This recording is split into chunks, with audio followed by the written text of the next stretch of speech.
Hi Dashers, this is Mrs. Phillips coming to you from summer, so pardon the farmer tan here, but summer is just getting started. So today's video is on making scatter plots in Google Sheets and then using those to make a trend line and look at the trend line and analyze what kind of trend line you want to use to determine what kind of mathematical relationship exists between two variables.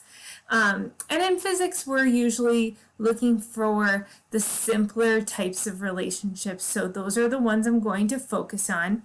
You can do this in Excel, but this video is if you are using Google Sheets and you just need to know how to do it in Google Sheets. Okay, so I have some data that I collected from an old experiment, and I'm not going to go into the details of what that experiment was, but I have the independent variable was the mass and the dependent variable was the period, like the time that it took to like shake back and forth. Okay, so then I plotted these and I typed these in incorrectly on purpose to show you what happens when you type in the units with the numbers. Look what happens on the graph, okay? And Excel does this same thing. It's kind of stupid, and it just thinks that these are now like bar graph things, kind of. Like it doesn't space these evenly. So it takes these like text whenever you type in kg along with the numbers. It just spaces them evenly apart because it stops treating them like numbers. So you cannot type the units in with the numbers is the moral of that story. Okay. Also, look, it completely left off. There are only 4 dots on this graph, but there are 5 data points here. So what's going on with that? It totally skipped over the first data point. So that must be because we have both of these first data points have letters with them. So I'm going to pause the video and I'm going to go fix it now so that all of the numbers are just numbers. Okay, so the labels are on the graph are still kind of weird, but at least we've got our data points correct now, and the axes, the bottom axis is all spread out and going by even numbers, and I have 5 points on my graph like I'm supposed to. Okay, so now when you want to edit things in this graph, you hit the 3 dots and we can go in and start editing what we want the axes to say. So for instance, when I go into customize, I can put the titles in. So when I put the title, I always want to be as descriptive as possible. So I can write out a whole sentence like how gravitational mass affects period. That's probably the best way to do it. But if you're being lazy, then you can do. It's always y versus x. And I don't know who decided that. That was not my decision.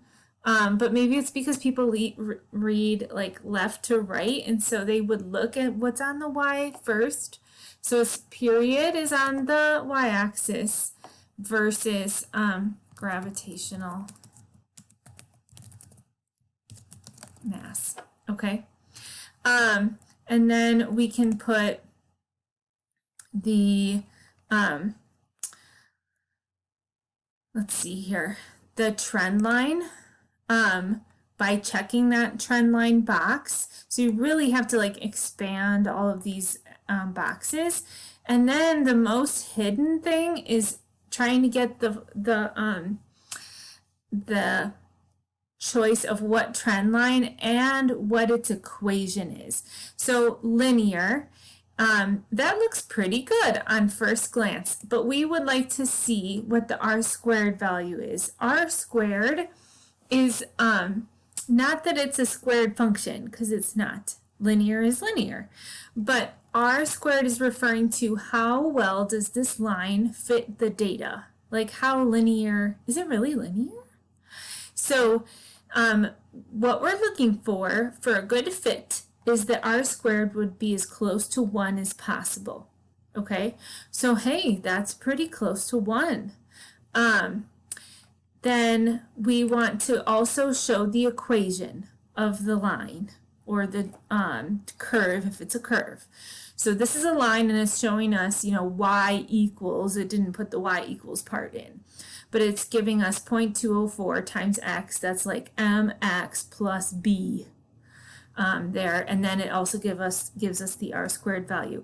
If I want to try something else, I can, the ones that we want to focus on in this class are polynomial, which is like a quadratic, or I could pick like to the third power, but I'm never going to have you pick that. So we're going to stick with like polynomial degree 2, meaning quadratic really.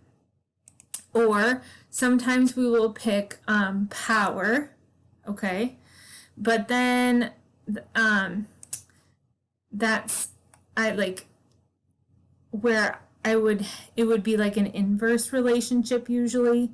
Now this one is not inverse, not even close. So that gets a not so good r squared value. So usually when I'm choosing the best, and the one with the best r squared and the simplest. Like, so why would I choose a polynomial when it has the same r squared value as a linear? I like linear. Linear is so easy, okay? So then that's probably the one I would choose for this function. And then I would go in and go into the axes and label the axes. I'm looking for where I see the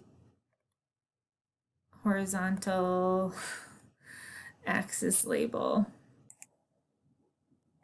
Okay, correction ladies, I found what I was missing.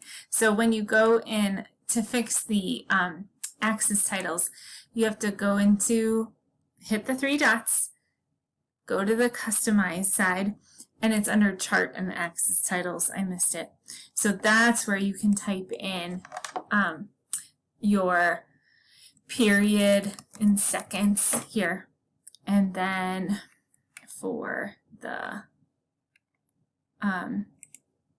horizontal axis title, you can type in gravitational mass. Okay, that's where it belongs. There we go. And you can also fix the chart title. Okay. Now, if you're a AP student, please watch the next video on how to linearize a graph that is not linear.